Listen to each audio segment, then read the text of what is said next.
काफी समय पहले की बात है। होशियारपुर नाम का एक गांव था। उसमें चंपक नाम का एक गरीब सा आदमी रहता था। चंपक की पहली बीवी मर चुकी थी और उसकी पहली बीवी से उसके एक लड़की थी जिसका नाम था कोमल। अब चंपक ने कोमल के पालन पोषण के लिए ही दूसरी शादी कर ली थी। अब उसकी नई बीवी थी जिसका नाम था शांति। शांति के मन में बिल्कुल भी शांति नहीं थी। उसके भी एक लड़की हुई जिसका नाम शांति ने ज्योति रखा। शांति बचपन से ही ज्योति से तो प्यार करती थी पर कोमल से हमेशा नफरत करती और घर के सारे काम कोमल से ही करवाया करती थी। ए कोमल, तुझे दिखाई नहीं देता? इतने बर्तन पड़े हैं, चल जल्दी से इन्हें मांज ले। माँ, मुझे सुबह से बहुत भूख लगी है, मैं कुछ खा लूं? अच्छा, जब काम की बारी आती है तो तुझे हमेशा खाना दिखता है। तू कैसे सुधरेगी? नहीं माँ, आप गुस्सा मत करिए, मैं अभी बर्तन मांज देती हूँ।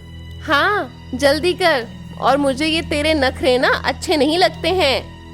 अरे क्या हुआ? क्यों सुबह सुबह शोर मचा रखा है? अरे अब इस लड़की को तो देखो, कितने नखरे आ गए हैं। मैंने इसे जरा काम क्या बोला और उल्टा मुझसे बोल रही है। अब क्या बोल दिया इस बेचारी ने? बस खाना खाना दिखता रहता है इसको।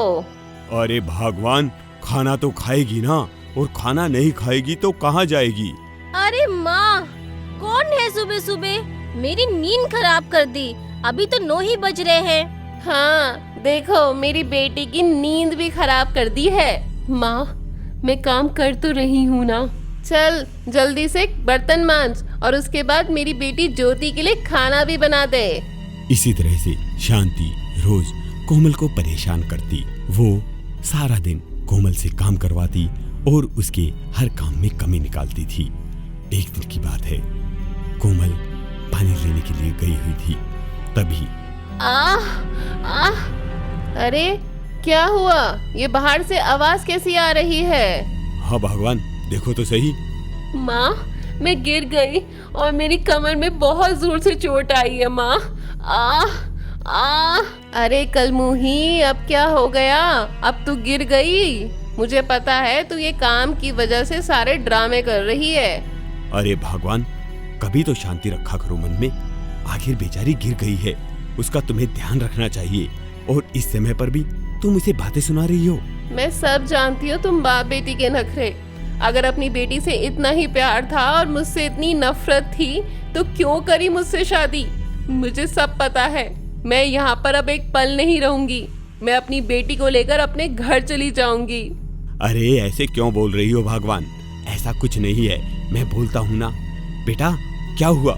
पता नहीं पिताजी, कमर में बहुत जोर से दर्द हो रहा है और उठा भी नहीं जा रहा है। क्या करूं? लो जी, अब हम इसका क्या करेंगे? कमर दर्द का बहाना लेके जो पहले 1-2 काम कर लिया करती थी, अब तो वो भी नहीं करेगी। देखो जी, अब ये मेरी किस काम की, और मैं इसका कुछ नहीं कर सकती। आप ऐसा करो, उसको कहीं घर से बहुत दूर छोड़ो उसको दूर। ठीक है भगवान, मैं छोड़ाऊंगा इसे।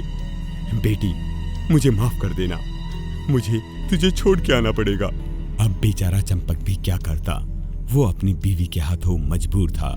उसका अपनी बेटी को छोड़ के आना उसकी मजबूरी बन चुका था।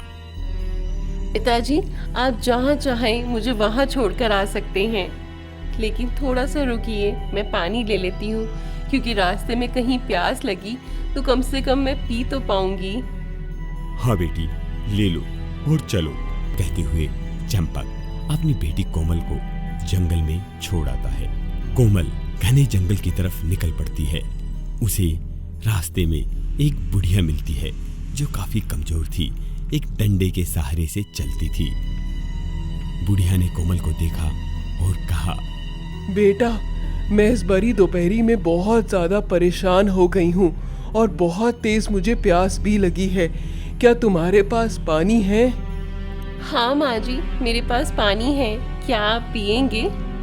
कोमल ने अपनी चिंता किए बगैर कि कैसे वो इस भरी दोपहर में इस जंगल में अपना समय काटेगी, फिर भी उसने उस बुढ़िया को पानी पिला दिया। बुढ़िया ने जैसे ही पानी लिया, वो एक बड़ी सी विशालकाय देवी के रूप में बदल गई। हाँ, आप कौन हो? बेटा, मैं इस जंगल की देवी हूँ और ये जंगल मेरे अनुसार चलता है। इस भरी दोपहरी में तुमने मुझे पानी पिलाया है, मेरी प्यास बुझाई है।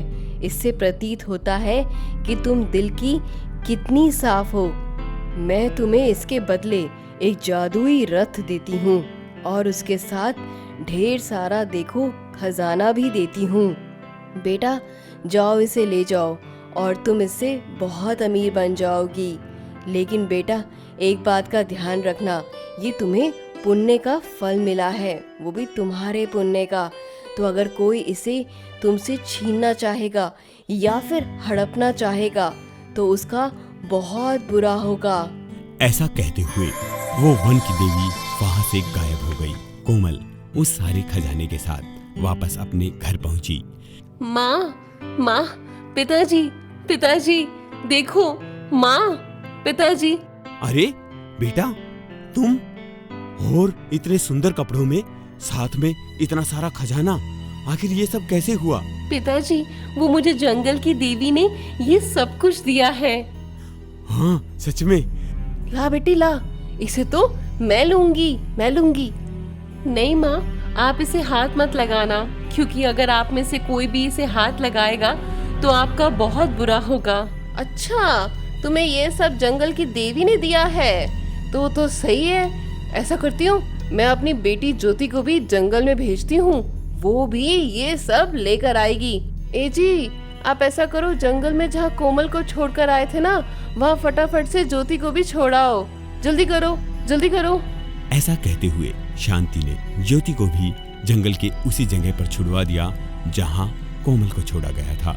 ज्योति जंगल के अंदर चलती है, उसे भी वही बुढ़िया मिलती है। बेटा, मुझे बहुत जोर से प्यास लगी है, क्या तुम मुझे पानी दोगी? नहीं, ये पानी मैं जंगल की देवी के लिए लेके आई हूँ, तुम्हारे लिए नहीं।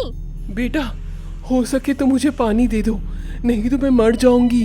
नहीं, ये पानी मैं तुम्हें नहीं दूंगी। इस पानी से मुझे खजाना मिलने वाला है, ये पानी मैं जंगल की देवी को दूंगी। बेटा, ऐसा मत करो, ऐसा मत करो, नहीं तो मैं मर जाऊंगी। मरती हो तो 100 बार मरो, मगर मैं तुम्हें पानी नहीं दूंगी। तभी वो बुढ़िया जंगल की देवी के रूप में बदल जाती है। दुष्ट लड़की, तू किसी मजबूर को पानी तक नहीं पिला सकती, बेशक वो मर जाए। जा, मैं तुझे श्राप देती हूँ, तू पत्थर की बन जाए। ऐसा कहते हुए जंगल की देवी ने ज्योति को पत्थर की बना दिया और उसे उसके घर पर वापस भिजवा दिया। अरे, लगता है कुछ रुकने की आवाज आई है, मैं जल्दी से जाके बाहर देख कर आती हूँ। है ये क्या? अरे भगवान, मेरी बेटी को पत्थर की कैसे बना दिया? हे भगवान, मेरे लालच ने मेरी बेटी को भी मुझसे छीन लिया।